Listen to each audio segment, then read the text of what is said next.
Mesdames et messieurs, chers auditeurs, chers téléspectateurs, bienvenue à ce rendez-vous. La forme de l'État, le fédéralisme ou la décentralisation, c'est un sujet qui fait débat ces derniers temps. Et à quelques jours de l'ouverture officielle du dialogue national inclusif, il est nécessaire d'en parler et nous en parlons pour planter le décor et orienter les esprits des uns et des autres. Cette réflexion aura pour cette convergence la recherche d'un Tchad paisible, démocratique, respectueux des droits de tous et de la souveraineté du peuple. La forme de l'État est-elle un problème pour le Tchad? Sinon, le fédéralisme est-il une solution ou la décentralisation? Quels sont les avantages et les inconvénients de chacune de ces deux formes de l'État?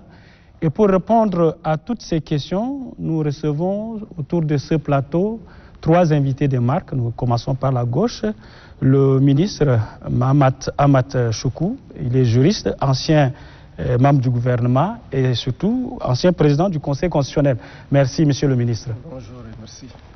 À ma droite, nous avons Dr Nassara Djimasengar. Il est enseignant-chercheur. Il est chef de département de master. Monsieur Nassara, merci d'avoir accepté notre invitation. C'est tout un plaisir pour moi d'être invité sur votre plateau. Merci. Merci à vous également. Et à droite, Dr Jean-Calvin Robonat. Il est douanier de la faculté des sciences juridiques et politiques à l'université de N'Djamena. Merci d'avoir accepté de participer à cette émission. Tout le plaisir est pour moi, M. Zoutane, merci. Alors, Monsieur le ministre, je me tourne vers vous. Pourquoi la question de la réforme de l'État fait débat ces derniers temps? Merci, M. Zoutane. Je voudrais, au nom de mes collègues ici présents, vous remercier pour l'opportunité que vous nous offrez de débattre d'un sujet important, d'un sujet d'actualité. Les Tchadiens, vos téléspectateurs, doivent être éclairés de façon, j'allais dire, sans parti pris sur la décentralisation et sur le fédéralisme. Bref, sur la forme de l'État.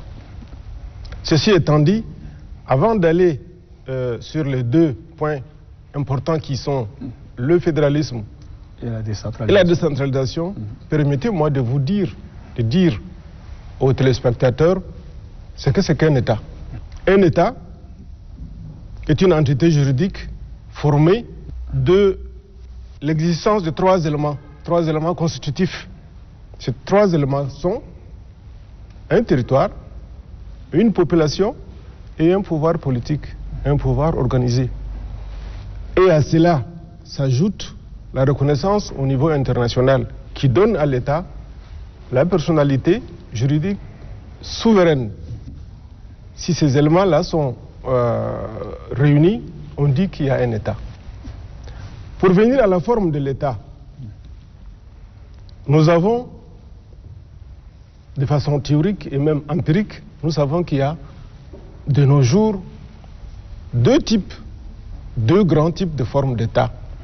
L'État unitaire, avec ses variantes, et l'État composé. Pour l'État composé, nous allons nous en tenir simplement à l'État fédéral, sans aller dans d'autres types d'États composés.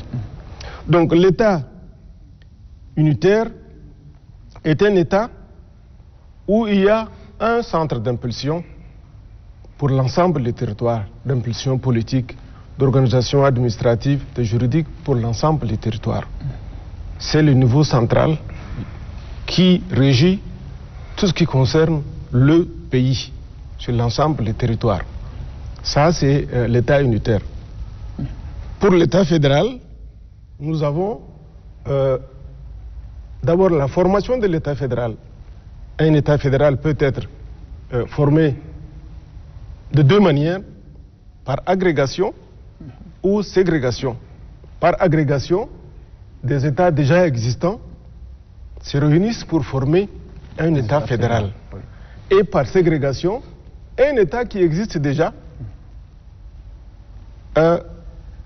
se transforme en État fédéral en créant des États en interne qui seront, eux, soumis donc à un État fédéral.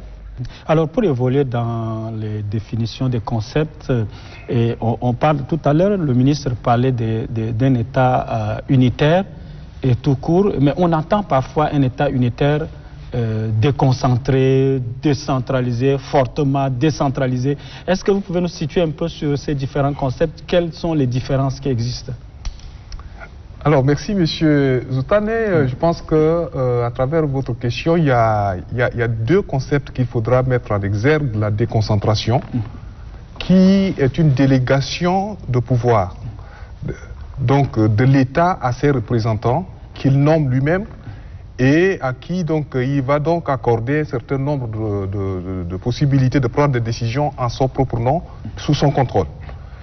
Et la décentralisation qui est un transfert de pouvoir de l'État central à des entités juridiques à qui l'État a reconnu une personnalité morale, donc qui était une qualité qui leur permet donc de prendre des décisions à travers des organes qui sont plutôt élus. Dans la déconcentration, les organes sont nommés.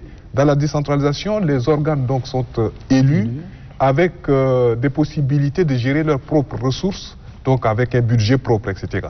Donc ces organes élus représentent ceux qui les ont donc mis en place et ils vont rendre compte, n'est-ce pas, à ces électeurs-là, mais sous la tutelle, n'est-ce pas, avec un contrôle que l'État organise de manière à ce qu'un certain nombre de principes qui régissent cette décentralisation soient respectés, n'est-ce pas? Et donc le respect des lois, puisque la décentralisation s'organise dans le cadre légal, et l'État donc a accordé un certain nombre de compétences à ces entités décentralisées, afin de pouvoir donc prendre en compte les préoccupations des populations dans les compétences qui leur sont reconnues. Oui. Docteur Nassara, est-ce qu'il existe encore des nuances entre l'État unitaire fortement décentralisé et le fédéralisme? Il y a toujours une petite nuance? Oui, on peut... D'abord, merci d'être là. Et je profite de votre micro pour exprimer ma satisfaction d'être sur ce plateau avec des grands frères, le ministre Choukou. On a eu à travailler ensemble dans un sous-comité. J'apprécie... Dans le cadre de préparatif du dialogue, oui. J'apprécie sa hauteur de vue sur ces questions-là. Également, Dr Jean Calvin, avec qui je travaille actuellement. Je suis son chef de département, lui, il est mon doyen. On collabore au-delà des autres considérations que je voudrais taire ici. Donc, c'est tout un plaisir d'être sur ce plateau avec ces éminentes personnalités. Maintenant, pour revenir à votre question, par rapport à la différence éventuelle qu'on peut faire entre l'État unitaire fortement décentralisé et la fédération, personnellement, c'est surtout le concept d'un État fédéral, non, d'un État unitaire fortement décentralisé. J'ai cherché à comprendre parce que dans mon parcours de juriste, pendant ma formation, surtout en droit constitutionnel, je savais qu'il y avait l'État unitaire qui peut être décentralisé ou l'État composé, comme le ministre l'a si bien défini tout à l'heure. Maintenant, dans notre concept tchadien, pendant la conférence nationale de 1993, il y avait eu ce débat sur la forme de l'État. Et je pense que c'était un concept qui avait été trouvé pour fédérer les avis des uns et des autres, parce qu'il y avait des partisans de la fédération et d'autres qui trouvaient que la fédération n'était pas encore adéquate pour le Tchad d'antan et qu'il fallait conserver donc l'État unitaire. Et ce génie-là avait amené les conférenciers à dire il faut un État unitaire mais fortement décentralisé. Donc, à mon avis, lorsque l'État est fortement décentralisé, est-ce que ce n'est pas à cause de ça aussi que peut-être qu'on y arrivera, voilà, pour décortiquer ça, mais est-ce que ce n'est pas à cause de ça que sa mise en œuvre avait été très difficile? Parce que si réellement on mettait en œuvre cette forme de l'État unitaire, mais fortement décentralisé, à mon avis, on tomberait de facto dans ce qu'on appelle la fédération. Mais toutefois, c'est au niveau peut-être du partage des pouvoirs, de la dévolution du pouvoir entre l'État central et voilà, les autres entités déconcentrées que le problème, la différence allait se situer. Mais lorsque les textes prévoient des élections, même jusqu'au niveau, par exemple, des communes, comment on appelle ça, le niveau, le plus bas niveau, qui était les communautés rurales, voilà, c'est ça ce terme que je cherchais, jusqu'au niveau des communautés rurales. Je pense que c'était beaucoup plus osé, des conférenciers, et cela, à mon avis, a constitué la difficulté pour sa mise en pratique. Oui. Oui. Alors, nous allons revenir aux difficultés qui ont fait que ce qui a été retenu par les conférenciers lors de la conférence nationale souveraine a échoué sur le terrain. Et Monsieur le ministre, quels sont les inconvénients, les avantages de chacune de ces deux formes de l'État? Nous prenons le fédéralisme, il y a des avantages et des inconvénients. En tant que juriste, est-ce que vous pouvez relever cela? Oui. Avant de parler des avantages et des inconvénients de deux, je me ferai compléter naturellement par mes deux collègues qui sont ici. Quel est le choix à faire? La question qui devait nous être posée, que beaucoup de gens se posent, pour laquelle on n'a pas encore de réponse. Et pour ceux qui veulent aller directement à la fédération, j'aimerais simplement dire que la forme de l'État, que l'État soit unitaire, déconcentré, simplement, ou unitaire, fortement décentralisé, ou fédéral, la forme de l'État ne constitue pas la panacée pour résoudre nos problèmes. Beaucoup peuvent penser que demain, si le Tchad bascule dans la fédération, c'est fini, tous nos problèmes seront résolus.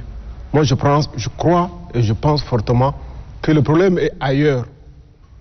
La forme de l'État peut plus ou moins contribuer à résoudre nos problèmes, mais pas tous les problèmes. Est-ce que certains Tchadiens ne font même pas confusion, ne font pas de... au lieu de parler de la fédération, il y en a dans leur tête qui pensent que nous devons passer à la scission? Je crois que beaucoup de nos concitoyens font cet amalgame facilement ce pas-là, sans comprendre ce que c'est que la fédération, en croyant que demain, si on dit Tchad fédéral, chacun restera chez lui. Je ne crois pas que ce soit cela la fédération. La fédération, c'est d'abord, il y a toujours un niveau central, même dans la fédération. Il y a l'État fédéral qui a la souveraineté nationale au niveau le plus élevé, c'est l'État fédéral qui l'exerce. Et en interne, nous avons des États fédérés qui ont des pouvoirs. Nous savons qu'il y a 3 types de pouvoirs, le législatif, l'exécutif et le judiciaire. Au niveau de chaque État fédéré, ces pouvoirs-là sont exercés. Mais au niveau fédéral également, il y a ces 3 pouvoirs qui, pour le législatif, le législateur au niveau fédéral fait les lois pour l'ensemble de la fédération. Et les États fédérés doivent soumettre leur législation à cette législation qui est faite au niveau fédéral. Donc cela ne veut pas dire que demain, dès qu'on a fait la fédération, chaque Tchadien, dans chaque communauté, dans chaque région, ira chez lui, va se gérer comme si nous avons fait éclater notre pays en plusieurs États. Non. Il y aura toujours, même dans l'État fédéral, il y a toujours le Tchad. Il y a toujours le Tchad, il y a toujours au niveau le plus élevé, l'État fédéral qui va régir. Les États fédérés ont une souveraineté mais limitée. Les gens vont s'auto-gérer, mais l'essentiel est fait au niveau général. Et il y a une constitution au niveau fédéral. Et l'ordonnancement juridique des États fédérés doit se soumettre à cet ordonnancement juridique général qui est la Constitution fédérale. Donc, moi, je ne trouve pas que ce soit une panacée pour dire que demain, dès que nous serons Dans cette forme de l'État. Dans cette forme de l'État, chacun ira chez lui, chacun va s'auto-gérer, il ne rendra compte à personne. Et on va renvoyer les ressortissants des autres régions. Non, ce n'est pas du tout ça. Ce n'est pas du tout ça la fédération. Oui. Donc il faudrait faire le chemin en trois. État unitaire, décentralisé ou déconcentré, État fédéral et le troisième pas. Oui. Alors, que nous n'avons pas. Dans notre logique, il n'y a pas le troisième pas. Oui. Nous allons, pour avancer, revenir un peu au côté positif et négatif de chacune de ces deux formes de l'État. Bon, tout à l'heure, en parlant de l'État fédéral, j'ai déjà parlé un peu des avantages de la fédération. La fédération, les gens au niveau local, ils élisent ceux qui gèrent l'État fédéral, tant au niveau du législateur local, le législateur au niveau de l'État fédéré, je voulais dire, comme ceux qui vont gérer l'exécutif au niveau fédéral. Ça, c'est un avantage. Mais ce qui ne veut pas dire que ces élus-là n'ont pas de compte à rendre. Ils ont des comptes à rendre d'abord à ceux qui les ont élus, et après ils doivent se soumettre à la législation fédérale. C'est vrai que c'est un avantage d'être un État fédéral, mais ce n'est pas ce qui résoudra tous nos problèmes. La fédération, regardons un peu autour de nous. L'Éthiopie, ils sont en train de se tirer dessus en ce moment. C'est un État fédéral. Le Nigeria à côté également. Du point de vue démocratique, c'est un État relativement avancé vers cet idéal qui est la démocratie. Mais les problèmes sont là au Nigeria. Nous n'envions pas la situation du Nigeria. Ouais. Donc, ça c'est l'avantage de l'État fédéral. Ouais. Pour l'avantage de l'État unitaire décentralisé, je ne veux pas monopoliser la parole, je laisserai Docteur Jean Calvin, Docteur Nassara, est-ce que vous pouvez apporter quelques éléments en quelques minutes aux deux, si nous balançons le positif et le négatif qu'est-ce que nous pouvons retenir, Jean Calvin? Ok, alors merci. Je pense qu'au niveau des principes, quand nous sommes dans un État fédéral, vous avez d'abord le principe d'égalité des États fédérés. Puisque nous avons, et le ministre l'a expliqué, un État fédéral et des États fédérés. Et donc, entre les États fédérés, il y a un principe d'égalité, au-delà de toute question liée à la démographie, au-delà de toute question liée aux potentialités économiques. Chaque État fédéré est considéré, n'est-ce pas, comme un État fédéré placé au même niveau que les autres États fédérés. Donc, l'égalité pourrait être considérée comme un principe positif. Vous avez le principe d'autonomie. D'autonomie reconnue donc à chaque État fédéré, mais dans les compétences qui leur sont reconnues, n'est-ce pas, au niveau de la constitution de l'État fédéral, qui va fixer un certain nombre de compétences qui vont être reconnues à chacun des États fédérés. Donc, dans les domaines qui leur sont reconnus, les États fédérés peuvent agir librement. Et puis, il y a un autre principe de superposition, et c'est là où ça commence par se complexifier. Parce que la superposition voudra qu'il y ait des institutions au niveau des États, de l'État fédéral et des États fédérés, n'est-ce pas, qui travaillent ensemble. Avec une constitution, je l'avais dit tout à l'heure, une constitution au niveau de l'État fédéral et des constitutions de chaque État fédéré. Et il faudra donc que tout ce mécanisme-là fonctionne. Cette superposition est une source en soi de la complexification donc du fonctionnement des États qui sont supposés donc être un État fédéral. Parce que dans la superposition, il y a la participation. Les institutions des États fédérés, à travers les ressortissants, etc., vont aussi participer au niveau de l'État fédéral. C'est une source de complexification. Donc, l'avantage, je l'avais dit, égalité, autonomie, etc., mais difficulté, la superposition qui, dans la mise en œuvre de la chose, complexifie davantage les choses. Et puis, quelqu'un l'avait relevé tout à l'heure, c'est le ministre, je pense que cette velléité de pouvoir penser qu'il y a une autonomie qui se confondrait donc à une souveraineté déclarée et qui amènerait donc certains États fédérés. L'exemple du Biafra. Au Nigeria, il y a eu une guerre du Biafra qui était consécutive donc à cette situation où un État fédéré a considéré que il pouvait donc déclarer son indépendance vis-à-vis donc des autres États fédérés et ça a déclenché une guerre civile dont tout le monde connaît donc la limite. Maintenant, l'État décentralisé, l'État unitaire. L'État unitaire, dans sa conception, c'est de dire que, bon, mais voilà, à partir des diversités qui constituent donc une nation, que le fait de pouvoir avoir une uniformité dans les prises de décision, un seul pôle de prise de décision, allait donc faciliter l'efficacité de l'action publique, etc. Mais la difficulté est que, justement, par moment, c'est au niveau du partage, de la répartition des ressources. Et ça pose des difficultés énormes pour faire en sorte que donc, les uns et les autres se sentent concernés par la gestion, etc.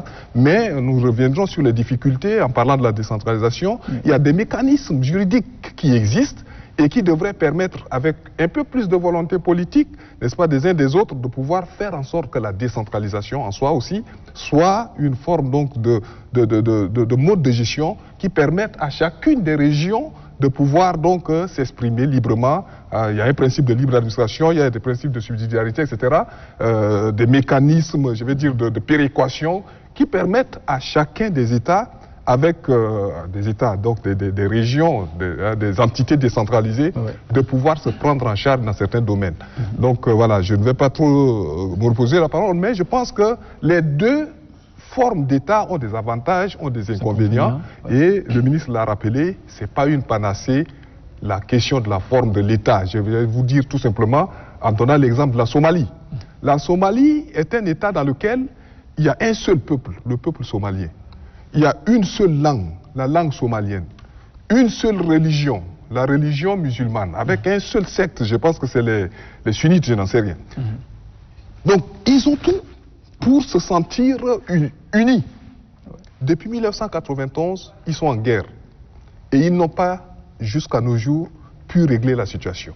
Donc, ce n'est pas le fait de vouloir se retrouver entre soi dans une certaine région qui représenterait une fédération qui apporterait des solutions profondes aux problèmes donc, que certains pourraient donc penser être soulevés à cause donc, de la forme de l'État, etc. Oui, voilà. Mais ce n'est pas la forme de l'État qui pourra donc nous faire sortir de nos difficultés. Mais quelles sont... est-ce que la forme de l'État que nous avons adoptée depuis des années, qui est celle décentralisée ou celle unitaire, est-ce que cette forme de l'État n'a pas contribué à l'échec du pays dans le domaine du développement? Oui, merci beaucoup. Je pense que petit à petit, on est en train de rentrer dans le vif donc, du sujet. Ouais. Et permettez-moi de relever un certain nombre de choses. Parce que il y a une sorte de désinformation de la population autour de la forme de l'État. Les intellectuels ou les politiciens, donc les deux réunis, n'ont pas été en mesure jusqu'aujourd'hui de dire ce qui est vrai à la population. Qu'est-ce que je voudrais dire? Au niveau politique, par exemple, moi, j'appartenais à un parti politique de type fédéraliste. Mais, et aujourd'hui, vous vous êtes démarqué? Oui, aujourd'hui, je n'appartiens plus à ce parti. Je dirige un autre parti politique qui n'est pas un parti fédéraliste. Mais on a inscrit dans nos textes de base que si nous arrivons au pouvoir, nous allons soumettre cette question de la forme de l'État au référendum pour que le peuple puisse donc décider librement. Ça, c'est le texte de base donc, du parti Un Nouveau Jour. Donc, je voudrais revenir. Les partis politiques dits fédéralistes, jusqu'au jour d'aujourd'hui, ne sont pas en mesure de communiquer utilement avec la population autour de cette question-là. Je n'ai pas lu des documents, par exemple des livres, tout ça, des déclarations ou soit des journées portes ouvertes, des séminaires, des colloques autour de la question de la fédération pour montrer le pour et le contre de cette forme de l'État. Mais puisqu'ils sont fédéralistes, c'est le pour qu'ils devraient mettre en exergue pour donc attirer plus d'adhérents. Cela n'a pas été fait. Les quelques rares qui avaient tenté de communiquer, c'était entouré de beaucoup de populisme. Il y en a qui le disaient, et c'est vrai. Lorsque nous allons prendre le pouvoir, ceux-là, ils vont rentrer chez eux. Lorsque nous allons prendre le pouvoir, voilà. Donc, ça braquait les peuples, les uns contre les autres. Ça créait un sentiment de méfiance. Et cela a été saisi au rebond par les partis qui ne sont pas fédéralistes pour dire à la population, attention, la fédération, c'est la scission. La fédération, c'est que chacun va rentrer chez lui, donc faites attention. Aujourd'hui, ça a été récupéré par certains chefs de partis politiques qui l'exploitent mal. Pourquoi? Parce qu'on continue à miroiter que lorsque le Tchad sera un pays fédéral, ceux qui sont nordistes, qui se retrouvent au sud, vont repartir chez eux au nord, et les sudistes qui sont au nord vont repartir chez eux au sud. Donc chacun va rester dans sa terroir. C'est ça qu'on essaye de présenter. Et là, moi, je pense que ce n'est pas de l'honnêteté intellectuelle. Oui. Maintenant, la vraie question qui se pose, vous l'aviez posée, oui. Les uns et les autres ont répondu. On devait communiquer avec la population sur le pour et le contre de l'État unitaire décentralisé, comme c'est le cas dans notre Constitution, et le pour et le contre de l'État fédéral. Si on quitte l'État unitaire pour basculer dans la fédération, quels sont les avantages qu'on aura? Je pense, des exemples ont été cités. On a cité tout à l'heure l'exemple du Nigeria, l'exemple de la Somalie, l'exemple je ne sais pas d'où. Mais je pense que ces exemples-là ne peuvent pas, à mon avis, fonder une opinion. Pourquoi? Parce que je peux citer le cas de la RDC, je peux citer le cas de la Centrafrique, je peux citer le cas du Tchad, pourquoi pas, qui est en guerre depuis son indépendance, alors que c'est des pays unitaires. Mais d'où viennent ces guerres? Ça veut dire tout simplement que si on se fait la guerre, les guerres ont leurs sources, ont leurs raisons. Les raisons, soit c'est l'exclusion, c'est le cas dans beaucoup de pays en Afrique. Ceux qui sont au pouvoir tentent d'exclure les autres de la gestion de la chose publique, du partage même de la chose publique. Donc, l'ethnie rayante essaie de dominer sur les autres et cela crée des frustrations et ça envoie les gens donc en brousse pour se retourner armés contre les autres qui sont au pouvoir, qui sont supposés gérer. Donc, à mon avis, les guerres qu'il y a ça et là dans les pays sont liées au comportement humain. Et non à la forme de l'État. Pas forcément à la forme de l'État. La forme de l'État sert juste d'un facteur de récupération. Comme aujourd'hui, si je suis tchadien, il y a des malaises au Tchad. Quand je parle de l'exclusion, quand je parle de la mauvaise gestion de la chose publique, des guerres qu'il y a au Tchad aujourd'hui, en tant que Tchadien, je peux très facilement faire de la récupération en disant que quand le Tchad sera un État fédéral, tous ceux qui gèrent mal tout ça là, ils vont se limiter tout simplement à la gestion, par exemple, de leur État fédéré. Et que les autres États également vont se gérer entre eux et que voilà, tout va marcher. Ça, c'est de la récupération. Maintenant, s'il faut revenir aux avantages et inconvénients de manière intrinsèque, l'État unitaire, je pense que le Dr Jean Calvin l'a dit. Oui, je pense le ministre aussi, lorsque le pouvoir est concentré entre les mains d'un individu qui doit donner l'impulsion dans tous les domaines, il s'entoure de quelques personnes, il y a un centre de décision à partir duquel toutes les décisions s'en vont. Je pense que l'homme étant ce qu'il est, il peut être amené à en abuser. Un auteur l'a dit, lorsque tu détiens le pouvoir, tu peux être amené à en abuser. L'abus est beaucoup plus sensible et lié. Et ici, est-ce que vous n'êtes pas en train de parler de la séparation du pouvoir? Est-ce que dans l'État unitaire, au-delà de la séparation du pouvoir n'est pas respectée? La séparation de pouvoir, c'est au niveau tout simplement du législatif, du judiciaire et de l'exécutif. Mais au-delà de tout, l'exécutif qui est au-dessus, parce que c'est l'exécutif qui exécute toutes les lois, par exemple, faites par le législatif. Le judiciaire n'est là que pour veiller à l'application. S'il y a mauvaise application, il essaie donc de sanctionner. Mais l'exécutif, comme son nom l'indique, c'est lui qui donne l'impulsion.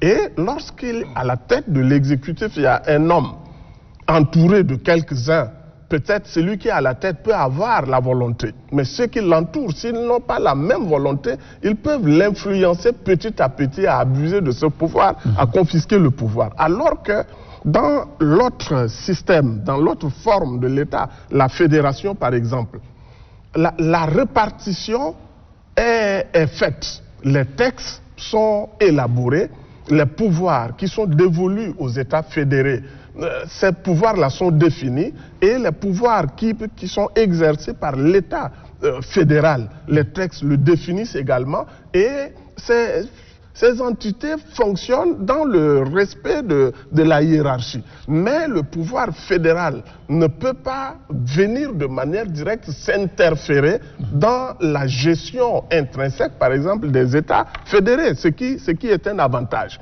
Au niveau même de la démocratie, tous les documents, les auteurs ont écrit pour dire que dans la fédération, le fédéralisme est une forme de l'État qui favorise le plus l'exercice même démocratique.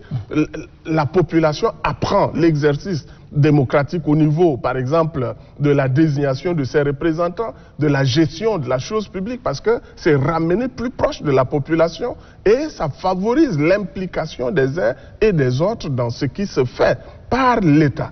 Donc, c'est une forme de l'État, à mon avis, qui est enclin, au-delà des autres considérations qui sont liées au comportement de l'homme. Je pense que c'est une forme de l'État qui favorise mieux l'expression populaire, l'expression démocratique et une gestion aussi efficiente qui est liée donc à la base, la population au niveau de la base. Parlons justement de la base. Puisque cette question revient de façon récurrente, les gens pensent que lorsqu'on va adopter l'État fédéral, chacun va repartir chez soi. Et est-ce que dans un État fédéral, les citoyens des entités fédérées peuvent travailler dans l'État fédéral et en même temps dans d'autres États? Est-ce que moi je suis citoyen d'un État fédéré du Mayo-Kébi? Est-ce que je peux être appelé à servir dans un autre État? C'est la question que je me pose. Bon, je ne vais pas monopoliser la parole, mais juste en un mot, je laisse les autres. Le Tchad restera un et indivisible. Le ministre a défini les 3 éléments d'une nation, qui composent une nation. Un seul peuple, une seule nation, un seul territoire et un seul pouvoir. Donc, le peuple tchadien restera peuple tchadien. Notre identité en tant que tchadien ne va pas se diluer. On ne perdra pas cette identité. Le tchadien du Sud va continuer à résider dans un autre État fédéré. C'est lui qui choisit là où il veut s'établir, pourvu qu'il soit au Tchad. Ça, il n'y a pas une règle qui va dire que chacun va rester chez lui et que lorsque tu sors de là, tu es un étranger ailleurs. Non, pas du tout. Pas du tout. Mais c'est l'organisation dans le fonctionnement, la dévolution des pouvoirs. C'est ça qui sera donc réglé par des textes. Mais les Tchadiens resteront Tchadiens. Merci, merci. Monsieur le ministre, l'État centralisé a-t-il réellement entraîné l'échec du développement du Tchad? J'allais dire oui et non. Oui et non, parce que l'État centralisé, notre État était un État unitaire, j'allais dire. Pas fortement décentralisé, mais fortement centralisé au départ. Et c'est ce qui a amené tout ce que nous connaissons avec les événements à l'époque on appelait des événements de Mangalbe et autres. C'est à cause de la forte centralisation, pas de centralisation, centralisation que nous avons connu tous ces mouvements de rébellion et qui continuent jusque-là à ne pas en finir. Alors que, au niveau de l'État, unitaire, il y a eu une évolution. Au départ, c'était un État fortement centralisé, si je peux me permettre cette expression. Il y avait des abus par rapport au fait que tout se décidait au niveau central et ceux qui étaient sur le terrain ne faisaient qu'exécuter. Et il y a eu une évolution. Malgré cette évolution, nous n'avons pas encore trouvé la paix. Nous n'arrivons pas à construire ce que les juristes appellent une nation. La nation, c'est différent de l'État, et nous n'arrivons pas à construire ce qu'on appelle une nation. Cet État unitaire a évolué, déconcentré, décentralisé, et on a ajouté le terme fortement décentralisé. C'est ce qui ressort de la conférence nationale de 93 et de la Constitution de 1996. Mais qu'est-ce qui s'est passé après? C'était des textes, de très bons textes, pour expérimenter la décentralisation. Il faudrait appliquer ces textes, expérimenter la décentralisation qui est universelle. Il n'y a pas une décentralisation propre au Tchad. Il faut l'expérimenter et voir ses limites. Et j'allais même dire, entre guillemets, faire un état de lieu pour savoir que la décentralisation a échoué. Nous n'avons pas fait cela. Nous n'avons pas suffisamment expérimenté, nous n'avons pas suffisamment mis en application la décentralisation, la forte décentralisation. Parce que des textes sont là, il fallait les appliquer et faire une appréciation pour dire qu'on a échoué dans la décentralisation. Pensons à autre chose. Et l'intervention du docteur est venue confirmer ce que j'ai dit tout à l'heure en disant qu'il n'y a pas de panacée dans ce domaine. Ce n'est pas la forme de l'État qui constitue une panacée et qui, dès demain, si on passe au fédéralisme, c'est fini. Le Tchad va être à un niveau très élevé de démocratie, la population connaîtra tous les développements possibles. Je crois que la forme de l'État, c'est important, mais ce n'est pas la panacée, ce n'est pas ça qui résoudra tous nos problèmes. Docteur Naksra a donné l'exemple. Nous avons parlé de pays, des fédérations qui n'ont pas réussi. Il a donné l'exemple d'États unitaires qui n'ont pas réussi, ce qui veut dire que ni l'un ni l'autre ne constitue la solution. Et il a parlé du comportement de l'homme. Je crois que c'est ça le point essentiel. C'est le comportement de l'homme. C'est le comportement de l'homme, c'est la gouvernance, c'est la gestion. Et il est allé dans beaucoup plus de détails que moi. Et je crois que ce n'est pas la forme de l'État qui nous sortira de nos problèmes. C'est la gestion. C'est le changement. Des mentalités, beaucoup dans plus, nos habitudes. Un changement très profond à tous les points de vue. Au niveau de la gestion de l'État, au niveau de la gestion des institutions, au niveau du comportement du Tchadien lambda, tout court, dans la rue. Ce n'est pas que l'État. Peut-être que nous méritons ce que nous avons. Le Tchadien lui-même doit changer. Je m'arrête à ce niveau-là. Merci. Docteur Jean Calvin, vous dites la même chose. Ce n'est pas la forme de l'État qui va changer le pays. C'est la gestion, c'est la mentalité. Oui, je dis simplement que le débat sur la forme de l'État est un faux débat. Je le dis souvent.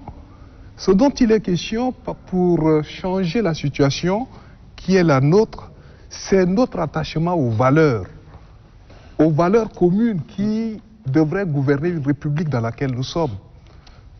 Le constat est que ce qu'il faut que les gens fassent, ils ne le font pas. Chacun intervient dans le sens de la recherche de son intérêt personnel. Et quand je dis les gens, je nous vois d'abord, nous qui sommes censés être des intellectuels, des cadres du pays, etc., nous sommes en perte de valeur. Nous sommes même par moments en perte de sens. On ne sait pas où on va, n'est-ce pas? Et d'ailleurs, un auteur, Albert Mabillon, dit, ce dont il est question, c'est de la bonne gouvernance, de la bonne démocratie dont il est question.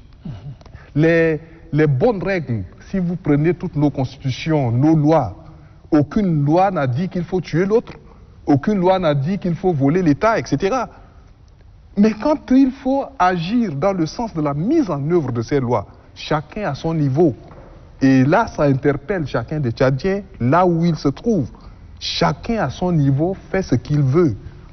n'est-ce pas? Donc, s'il nous faut, au moment où nous préparons pour le dialogue, nous interroger, c'est vraiment que nous puissions nous interroger sur le sens commun de la vie que nous devons avoir, ce que nous allons léguer à nos enfants demain, etc., comparé à ce qui se passe ailleurs. Parce que si la forme de l'État, la fédération réglait le problème, sur les 53 ou 54 pays africains, il y en aurait plus d'États fédéral, il n'y en a que 3. On a donné l'exemple donc du Nigeria avec toutes les guerres civiles chrétiens, musulmans qui s'affrontent dans les différents États fédérés que nous connaissons. Nous avons donné l'exemple de l'Éthiopie, ils sont en guerre aujourd'hui. En Afrique du Sud, longtemps, il y a une ségrégation noire contre blanc, etc. Donc, ce n'est pas ça la question. Et pour ce qui est de l'État unitaire, le docteur Nasr a donné aussi des exemples des États unitaires qui n'ont pas réglé la question. Donc, interrogeons-nous sur le sens commun que nous donnons. Et quelqu'un avait soulevé la différence qu'il fallait faire entre l'État et la nation. Est-ce que nous sommes une nation aujourd'hui? Ceux qui ont la chance d'avoir à gérer la chose publique, est-ce qu'ils gèrent cette chose-là dans le sens, n'est-ce pas, de la construction de cette nation? Nous devons donc être animés par un seul esprit, n'est-ce pas, qui est celui de construire notre présent et construire l'avenir pour nos enfants. Puisque quand vous allez partir ailleurs, on vous dira que vous n'êtes pas chez vous. Nous, on est allé ailleurs. On a été obligé de rentrer parce que ailleurs, tu n'es pas chez toi. Ce qu'il y a de commun, c'est le Tchad. Et si, par nos actes posés, chacun intervient à son niveau, n'est-ce pas? Le journaliste fait correctement son travail, l'enseignant-chercheur que je suis enseigne dans les normes en pensant que, ben voilà, je suis en train d'apporter ma modeste contribution au changement dans ce pays-là. Celui qui doit nettoyer les salles pour que les enseignants arrivent, nettoient correctement la salle, etc. Les responsabilités sont partagées. Ce que nous avons vécu depuis l'indépendance, c'est une responsabilité partagée par tous, chacun au niveau qui est le sien. Ce qu'on a à faire, il faut qu'aujourd'hui, on se pose des questions et qu'on le fasse. Et qu'on oublie les débats théoriques sur la forme de l'État, tout ça. Bon, on peut adopter la fédération. Moi, je ne suis pas pour que quand quelque chose ne marche pas, on veut changer immédiatement, sans prendre en compte le fait qu'il faut travailler sur les échecs et capitaliser ce qui peut être considéré comme une réussite. Alors, je rebondis justement sur ce que vous venez de dire, puisque le Tchad d'aujourd'hui et de demain, il lui faut une forme de l'État qui va gouverner. Et faut-il continuer à expérimenter cette forme de l'État fortement décentralisée ou qu'est-ce qu'il faut? Est-ce que vous avez des propositions à faire? Fortement décentralisé, c'était l'expression d'une politique, d'une volonté politique. Pour dire fortement décentralisé, c'est donner plus d'autonomie, n'est-ce pas, aux entités décentralisées pour se prendre en charge. Mais le transfert de compétences devrait s'accompagner d'un transfert de ressources pour permettre donc aux entités de pouvoir réellement mettre en œuvre, n'est-ce pas, cette politique-là. Or, il se trouve qu'au Tchad, c'est avec la conférence nationale souveraine et la constitution de 96 que nous sommes réellement rentrés dans la décentralisation. Il n'y a eu que des élections dans 42 communes en 2002. C'est-à-dire qu'on n'a même pas pu autoriser la population, nos populations, de choisir réellement les organes qui devraient les diriger, n'est-ce pas, au niveau de l'exécutif ou délibératif. Donc, on n'a pas encore pu donc mettre en œuvre ce qui a été conseillé dans les textes. Les textes même là, il y a eu une minorité de personnes qui comprennent même le contenu de ce qui est dit dans ces textes-là. Donc, il y a eu une difficulté de mise en œuvre de la décentralisation parce que ça demande plus de volonté, de ressources, etc., de sensibilisation, de formation à tous les niveaux. Nous n'avons pas encore pu faire ça. Donc, constatant que ça n'a pas été fait, rapidement on passe à... Alors, le jour où la fédération ne marcherait plus, on va passer à quelle... On reviendra à quelle forme d'État? On va organiser une autre forme d'État. Donc, je pense que c'est trop facile, c'est simpliste. À partir du moment où une expérience est mise en œuvre, je vous donne la France qui est notre modèle. Ils sont rentrés dans la décentralisation avec les lois de 82. Mais avant 82, depuis 1700 quelques, la commune en tant qu'entité existait déjà. Or, à partir de 82, quand ils ont adopté les lois de la décentralisation, ils se sont rendus compte que c'est pas si facile que ça. C'est une réforme qui est complexe en soi. Et à chaque fois qu'ils avancent, ils essaient de retoucher. Les dernières retouches étaient les principes de l'expérimentation, qui consistait donc à aller sur une entité plus limitée pour essayer de voir est-ce que ça peut aller, etc. Les gens sont en train de pouvoir donc tester cela. J'étais à Poitiers et je disais justement, comme c'est dans l'air du temps, je disais à mon encadreur que non, mais nous, la décentralisation n'a pas marché. Il dit, mais 1960, il pensait que c'est en 60. 1960, de l'autre, c'est moins de 40 ans. 40 ans dans la vie d'une nation, mais c'est rien du tout. Même nous qui parlons, moi j'ai dépassé 40 ans. Donc j'existe avant même que la décentralisation ne soit mise en œuvre. Or, aujourd'hui, je n'ai pas encore maîtrisé toutes les ficelles de la vie. Et combien au niveau d'une nation avec des individus... bon. Donc, je pense qu'il faut qu'on soit serein et que l'on puisse regarder nos erreurs au niveau individuel comme au niveau des institutions et avancer avec la volonté réelle de changer notre pays. C'est surtout ça. Voilà, nous devons avancer, docteur Djimasengar. Faut-il maintenir cette forme de l'État décentralisé, mais à quelles conditions? Oui, ben moi, peut-être, je ne parlerai pas des conditions. Ben, je voudrais, tout en étant très d'accord avec les remarques pertinentes qui sont faites par rapport au comportement, non seulement des gouvernants, mais de tous les Tchadiens. C'est quand on circule dans la route, dans la rue, on voit ce qui se passe. Un accident qui n'a pas lieu, les gens descendent de leur camion ou de leur moto, ils se battent. Tu te poses des questions, mais pourquoi tout ça? Les gens s'insultent. Les gens... Bon, c'est terrible. Donc, il y a un travail à faire. Mais maintenant, le débat se situe au niveau de la forme de l'État. On est en train d'aller à un dialogue, le dialogue national inclusif, où cette question sera inscrite à l'ordre du jour. Je me pose la question, est-ce qu'il va falloir laisser tomber le débat sur la forme de l'État et revenir travailler sur le comportement des Tchadiens, quitte à les rééduquer, à comprendre le sens de la chose publique et tout, avant de revenir poser la question sur la forme de l'État, ou faut-il faire les deux choses à la fois? Moi, je pense, à mon humble avis, qu'on ne doit pas occulter donc l'éducation qu'on doit faire, que ce soit auprès de la population ou un travail de conscientisation. Et ça va demander quand même un peu plus de volonté, de force, pour que le Tchadien qui volait hier, qui détournait hier, qui excluait hier et tout, ne puisse pas le faire. Ça, c'est un travail qu'on doit, et même dans les grands pays de démocratie qu'on connaît, ces choses-là existent, mais c'est l'échelle qui est limitée. Donc, et qui est chargé de faire ce travail? Ce sont les partis politiques, les associations ou c'est l'État? D'abord, l'État doit impulser cette politique-là pour que chacun de ceux, parce que ceux qui travaillent dans l'administration viennent de tous les partis politiques, viennent de la société civile, viennent de partout. Donc l'État doit impulser cette politique-là et les associations, les partis politiques, c'est dans leur rôle, dans leur devoir civique d'éduquer la population, ils doivent aussi par les messages le faire. Là où je voudrais en venir, pour moi, c'est un travail qui va continuer à se faire aussi longtemps que l'homme va exister. Pour lui dire, tu dois être bien éduqué, tu dois bien te comporter, tu dois bien regarder l'autre, tu dois respecter ce qui ne t'appartient pas. Aussi longtemps que l'homme va exister, ce travail doit continuer parce qu'en fin de compte, on se retrouve dans la famille. C'est une éducation qui doit commencer dans la famille avant d'aller au dehors. Maintenant, sur la forme de l'État, c'est que moi je voudrais dire, avec beaucoup de lucidité, vous aviez posé une question peut-être qu'on n'a pas assez répondu, mais on a répondu au détour des réponses. Vous avez dit, est-ce que c'est la forme unitaire qui a été à l'origine de l'échec? Je pense que le ministre avait, du développement, le ministre avait tenté d'y répondre. On a fait une expérience. Maintenant, il n'y a pas que cette seule expérience-là qui existe. Les gens ont été assez imaginatifs pour dire qu'on peut gérer l'État dans une forme unitaire, on peut gérer l'État dans une forme fédérale. Toutes les définitions, tous les mécanismes sont imaginés, ça existe dans les livres.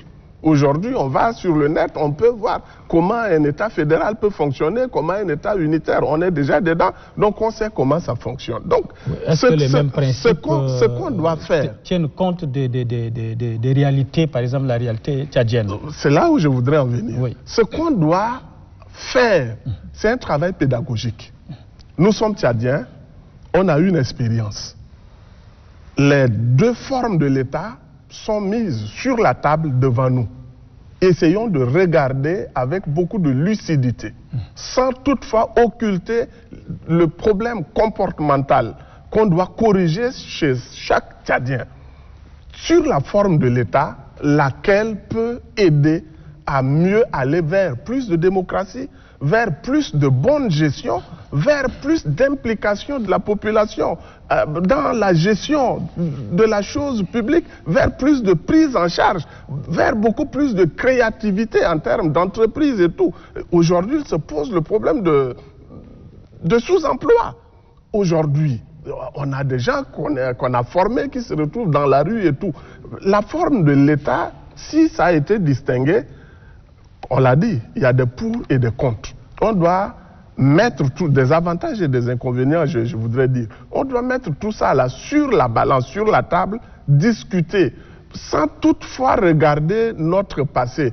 Parce qu'on s'est entendu les trois pour dire que nos problèmes ne sont pas liés à la forme de l'État et nos problèmes ne seront pas réglés non plus. Le vivre ensemble, tout ça, ce n'est pas la forme de l'État qui viendra à arranger tout ça. C'est question de mentalité. Maintenant, sereinement, en tant qu'intellectuel, tchadien et tout, quelle est la forme qui s'y est le mieux adaptée? Aujourd'hui, je comprends, les Tchadiens sont des intellectuels. Les intellectuels tchadiens, pas tous les Tchadiens. On pense que l'État unitaire doit continuer à faire son chemin, il faut qu'on corrige là où il y a des ratés et tout. Moi, je me dis que c'est lié aussi à notre histoire. Parce que on était parti, avant les indépendances, il y avait des organisations au niveau des villages, au niveau des cantons, des trucs, ça existait. Et ces organisations-là ressemblent beaucoup plus à l'État unitaire. Donc on est beaucoup plus à l'aise à regarder un chef qui détient le pouvoir, qui donne l'ordre, les autres exécutent, et puis voilà, et tout. On est habitué à ça. Donc on est plus à l'aise dans l'État unitaire. Mais pour moi, aujourd'hui, le monde est en train d'avancer, le monde est en train d'évoluer.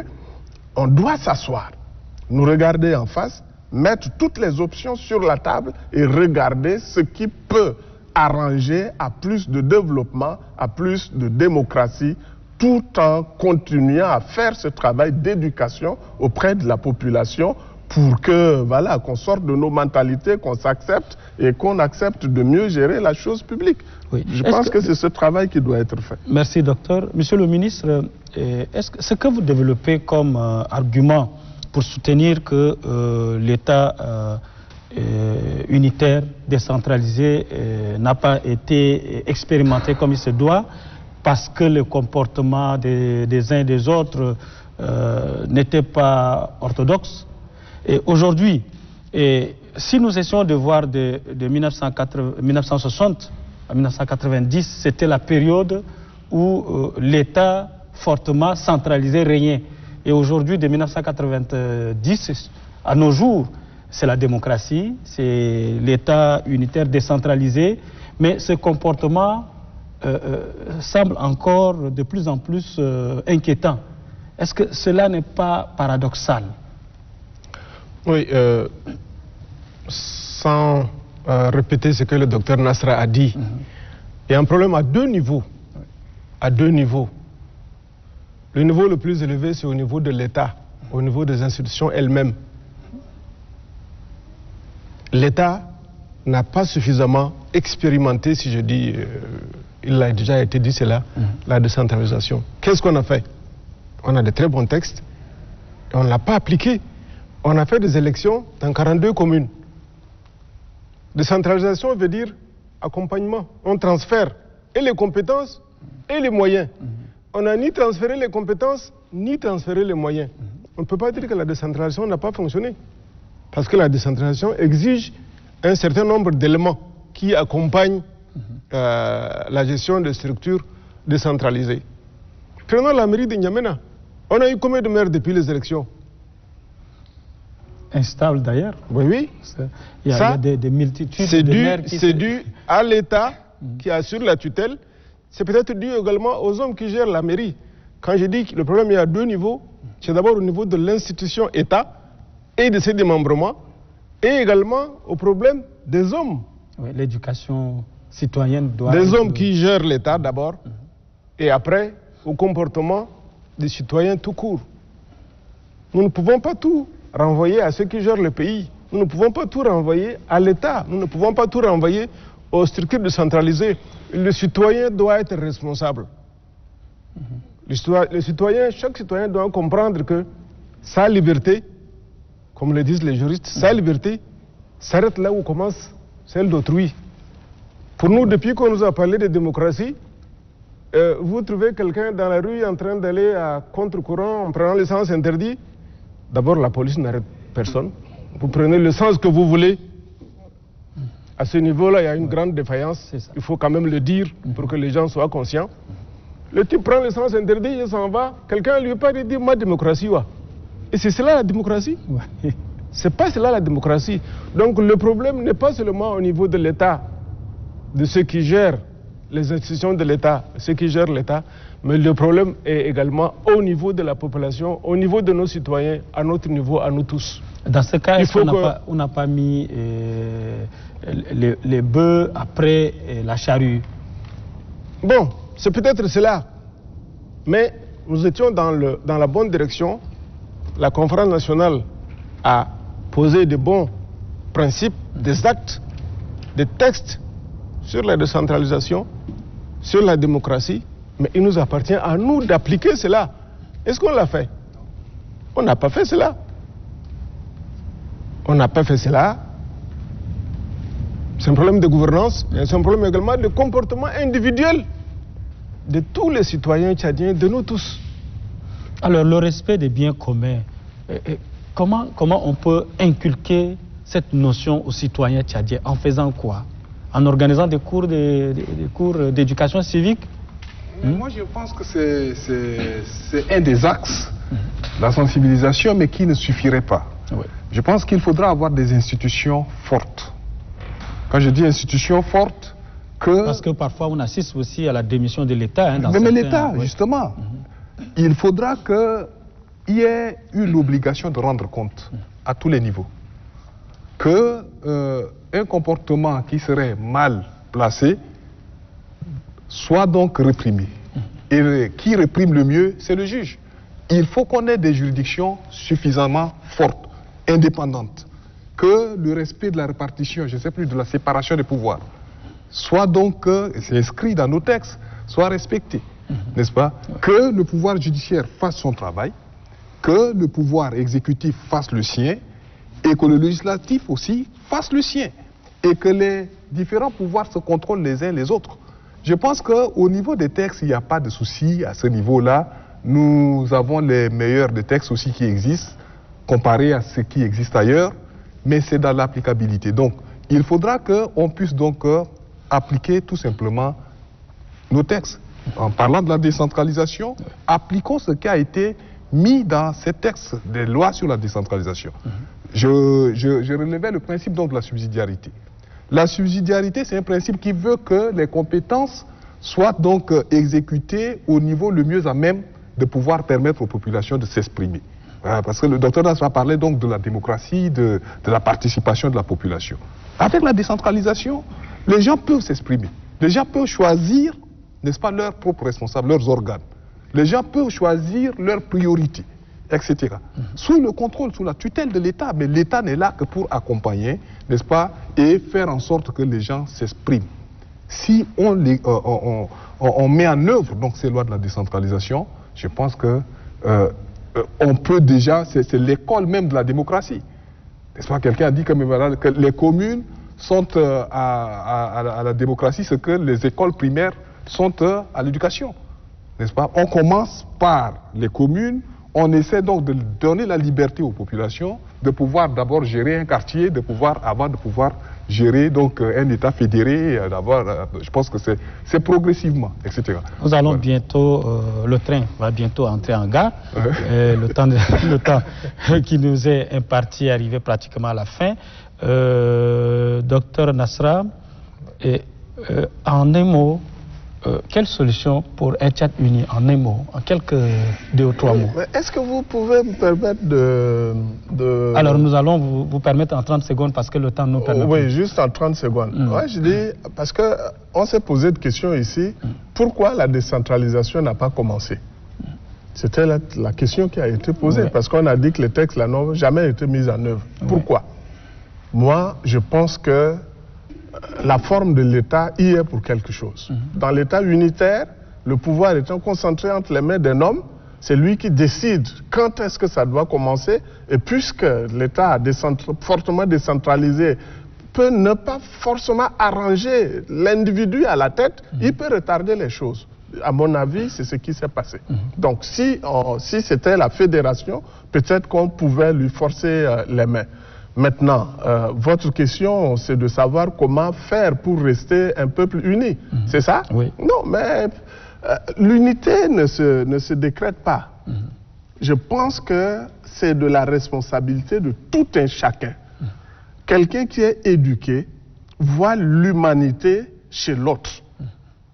Au-delà de son appartenance ethnique, de son appartenance régionale, de son appartenance religieuse, en tout cas, tout ce qui peut fonder nos distinctions-là, ce qui nous unit, se situe au niveau de l'humanité qui existe intrinsèquement en chacun d'entre nous.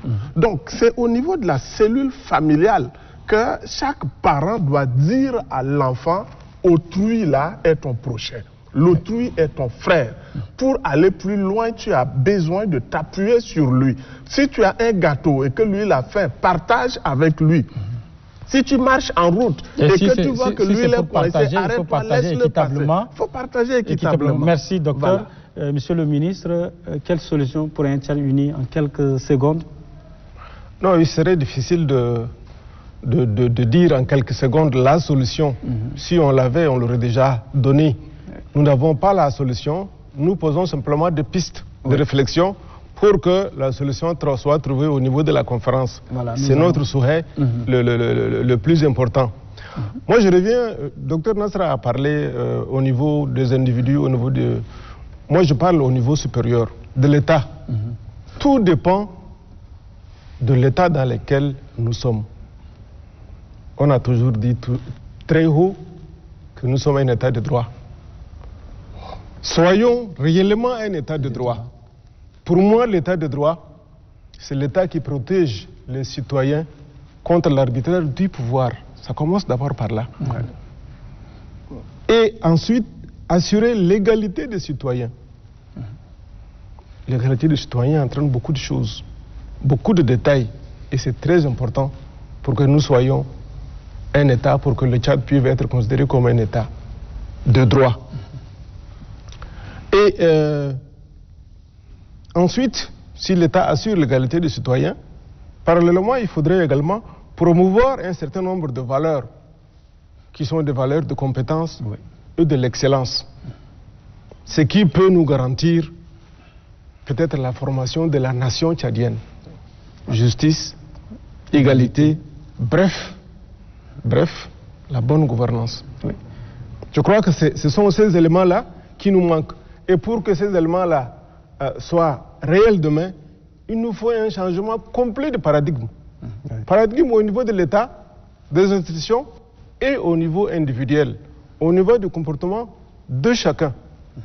Pour que ceux qui gèrent le pays ou qui vont le gérer demain puissent compter sur une population éduquée, une population qui est sûre qu'il y a une égalité quelque part, une population qui est sûre que c'est la compétence, c'est l'excellence qui compte. Merci, monsieur le ministre. Jean Calvin, vous avez... Mais je pense qu'ils ont pris en compte mes préoccupations. Oui. Mais je pense que notre prière, c'est que, justement, il y ait quelqu'un, n'est-ce pas, à travers la transition qui se met en place, le dialogue qui va venir, que les personnes qui seront amenées à prendre les décisions, qui seront amenées donc à diriger ce pays-là, donnent l'impulsion. n'est-ce pas, en tenant compte de tous les échecs que nous avions connus, en tenant compte de la configuration internationale dans laquelle nous sommes. Moi, j'aime bien le football et quand les équipes étrangères viennent ici nous battre 7-0, tout ça, ça me fait mal.